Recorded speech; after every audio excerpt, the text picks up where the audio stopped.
Hey guys, my name's Caitlin and welcome back to my channel. Today I'm coming at you guys with another Romance Rex video, and this time is college-based recommendations. So all of these books will be featuring different tropes, but they will all be set in college. The first book on this list is Top Secret by Serena Bowen and Elle Kennedy. Keaton gets a little bit of a shock when he finds out what his girlfriend wants for her birthday, which is a threesome with another guy to spice up their sex life when he is straight.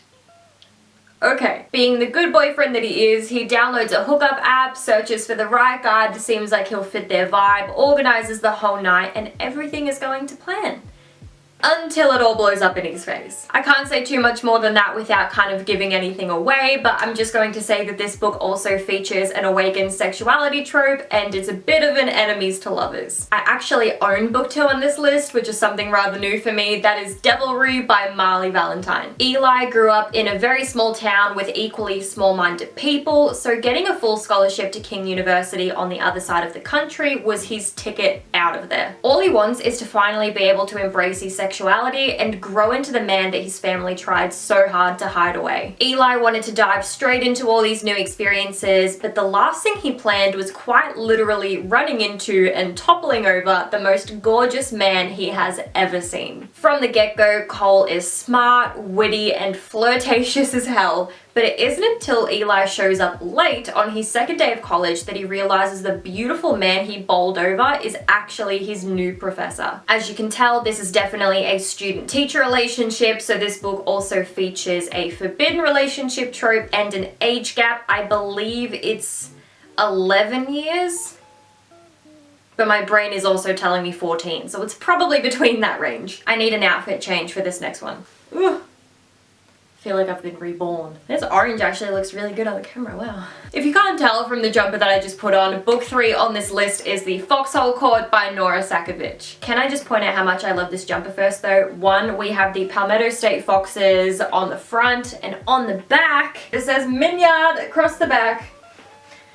I'm in love. But okay, now to try and describe the Foxhole Court. Neil Jostin has just signed a contract as the newest member of the Palmetto State University XE team. He's a little bit scruffy, but he's got loads of potential, and he also happens to be the runaway son of the murderous crime lord known as the Butcher. Signing a contract with PSU is the very last thing someone like Neil should be doing. XE is a collegiate sport that is broadcast all over TV, and the Foxes are a very high-profile team. The last thing Neil needs are sports crews broadcasting his face all over the television for everyone who is looking for him to see. But Neil's been on the run for 8 years.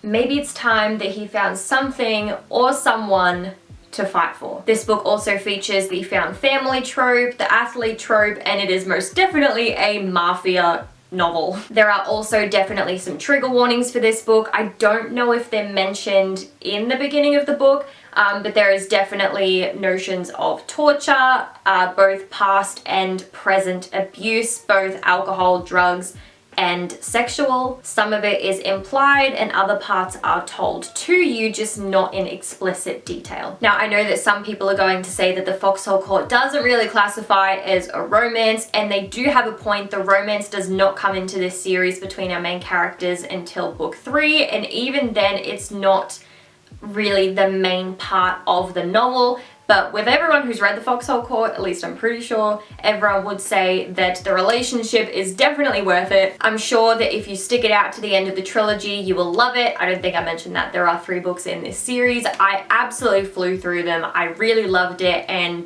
the only fanfic that I read is the Foxhole Court fanfic. If this doesn't say anything, I'm slightly obsessed. It's getting a bit too warm in this now though, so I'm gonna take it off. Book 4 on this list is Let There Be Light by A.M. Johnson. Royal's world is water and rhythm. Hard work, passion, and drive have kept him one step ahead of all his competitors in the pool. His only goal heading into college was maintaining his scholarship and keeping his spot on the swim team. Meanwhile, Camden's world is ebony and ivory. He is an ambitious and naturally talented musician whose skills set him apart from all the other music majors, and his dedication earned him a full ride to college. Normally, their paths never would have crossed. But when Royal meets his best friend's new roommate, Royal's plan and Camden's controlled environment face a variable that could tear all of it down.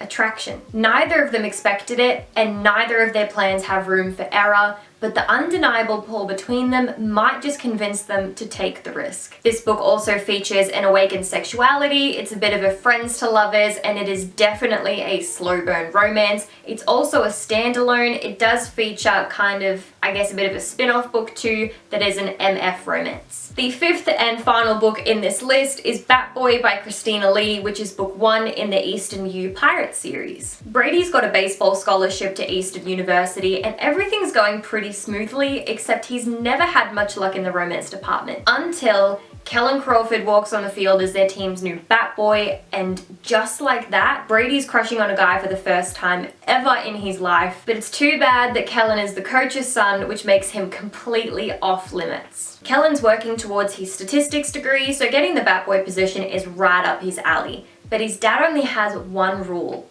don't play favorites, or you're out. Should be easy enough, but when something shifts between Kellen and Brady during an away game, neither of them seem to be able to help themselves. Kellen does not want to be Brady's test case, and disappointing his dad would kill him, but so would walking away from the only guy who's ever made his heart pound like this. This book also features the athlete's trope. It is an awakened sexuality novel, and it is definitely a very feel-good romance, very low angst. But anyway, those are the 5 books that I wanted to share with you guys today. Please let me know down below if you've read them already or if you plan on adding them to your TBR. I would love to know. Thank you guys so much for watching. Be sure to give this video a thumbs up if you enjoyed it, and hit that subscribe button down below if you'd like to see similar content. Like I said in the beginning, my name is Caitlin, and I will see you guys next week with another video.